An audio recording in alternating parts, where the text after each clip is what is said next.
comment on fait pour faire ce qu'on aime sans détruire ce qu'on aime. Cette espèce de slogan là, de la planète est notre terrain de jeu, en fait c'est pas du tout comme ça qu'on voit les choses. Atteindre les sommets, mais pas à n'importe quel prix. À 26 ans, Éline Le Ménestrel, grimpeuse professionnelle, montre qu'une autre voie est possible. Ok. Bruxelles, veille de départ, Éline part 10 jours. Je te laisse ça. Direction le sud de la France. Mais ouais là, y a tout qui va rentrer dans 2 sacs comme ça quoi. Mon ukulélé quand même. Et mon tapis de yoga. 900 km de périple. Et ça, c'est à la fois mon élastique pour m'échauffer et pour fixer genre tout ça sur mon vélo.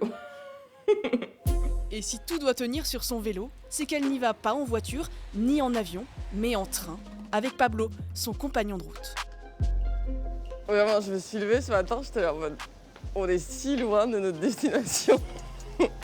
Depuis 3 ans, elle ne voyage que comme ça, presque sans carbone, pour préserver la planète.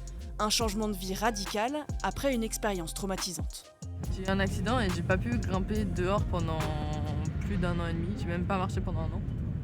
Et du coup, j'ai eu plein de temps pour réfléchir à pourquoi je voulais regrimper et pourquoi je grimpais. Parce qu'au début de sa carrière, Éline voyageait pour la performance aux États-Unis, en Afrique du Sud, des voies prestigieuses, mais en contradiction avec son cheminement écologique. J'ai vraiment été élevée avec l'idée qu'il faut apporter quelque chose au monde. Et donc j'ai commencé à essayer de voir comment je pouvais quand même faire le métier de mes rêves, mais qu'il apporte quelque chose. Et donc ça voulait dire le réinventer. Désormais, Éline ne se contente plus de grimper. Les 70 km de vélo pour rejoindre la falaise font partie intégrante de sa performance en escalade. Franchement là, c'est que du kiff. Ouais. C'est incroyable. Une façon de changer les règles et peut-être embarquer d'autres sportifs dans son sillage. Tout le monde peut essayer. Essayer, ça suffit, parce que déjà, il y a des petits déblocages qui se font, et c'est ça dont on a besoin.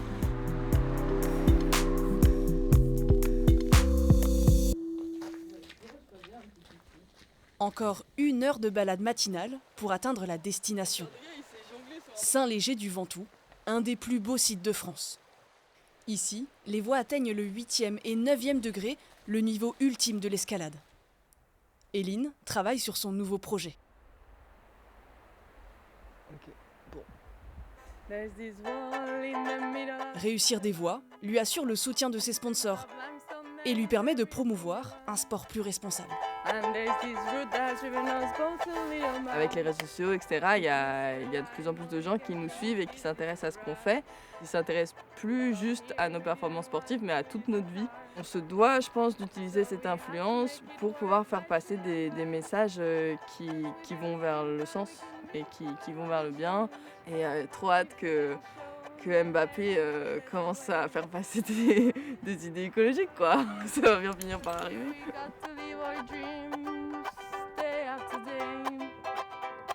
La révolution écologique semble encore loin.